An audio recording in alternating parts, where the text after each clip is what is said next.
Hi friends, మీకు video నచ్చితే like చేయండి, సబ్స్క్రైబ్ చేయండి. రాజేంద్ర ప్రసాద్ హాస్పిటల్లో ఉన్న ప్రణతి దగ్గరికి వస్తాడు.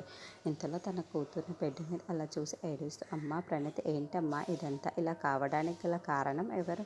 నువ్వు ఎందుకు ఇలా అయిపోయావు అని చెప్పేసి అడుగుతూ ఉంటాడు. ఆ మాటలు వినగానే అక్కడున్న ప్రణతి మాత్రం, నేను చేసిన తప్పుకి ప్రతిఫలం నాన్న ఇదంతా అని చెప్పేసి అంటూ ఉంటుంది.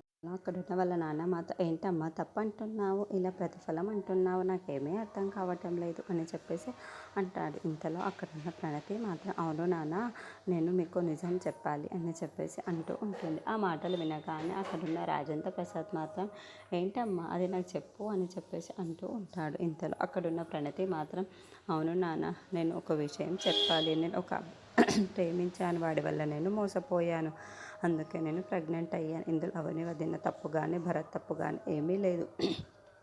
మీ అందరి దగ్గర కవర్ చేయడానికి వాడు నన్ను మోసం చేశాడు అని ఎవ్వరికీ తెలియకూడదు అని చెప్పేసి అవని వదినే నాకు భరత్కి పెళ్ళి అయిందన్న విషయం చెప్పింది మీకు. అంతేగాని నాకు భరత్కి ఎటువంటి పెళ్ళి కాలేదు, నాకు భరత్కి ఎటువంటి సంబంధం కూడా లేదు నాన్న, నా కడుపులో బిడ్డకి భరత్కి కూడా ఎటువంటి సంబంధం లేదు అని చెప్పేసి అంటూ ఉంటుంది. ఆ మాటలు వినగానే అక్కడున్న వాళ్ళ నాన్న అయితే ఒక్కసారిగా షాక్ అయిపోయి ప్రణతి వైపుకి అలా చూస్తూ ఉండిపోతాడు. ఇంతలో అక్కడున్న ప్రణతి మాత్రం, అవును నాన్న, ఈ తప్పంతా చేసింది నేనే మోసపోయాను, అందువల్లే నాకు ఇప్పుడు ఇలా జరిగిందో ఏంటో నాన్న, కానీ ఇందులో అవని వదిన తప్పు ఎటువంటిది లేదు, వీళ్ళందరికీ బాధ పెట్టకూడదు, ఎలా అంటే ఎవరి దగ్గర పరువు పోకూడదు అని చెప్పేసి ఇదంతా చేసింది, అంతేకాని వదిన తప్పు ఏమీ లేదు అని చెప్పేసి మొత్తం నిజాన్ని వాళ్ళ నాన్నకి చెబుతూ ఉంటుంది. ఆ మాటలు వినగానే అక్కడున్న వాళ్ళ నాన్న అయితే ఒక్కసారిగా షాక్ అయిపోయి చాలా బాధపడుతూ ఉంటాడు. ఇంతలో అవని హాస్పిటల్ లోపలికి వస్తూ ప్రణతి కోసం బాధపడుతూ, ఎందుకు ప్రణతికి ఇలా అవుతుందే అని చెప్పేసి అనుకుంటూ బాధపడుతూ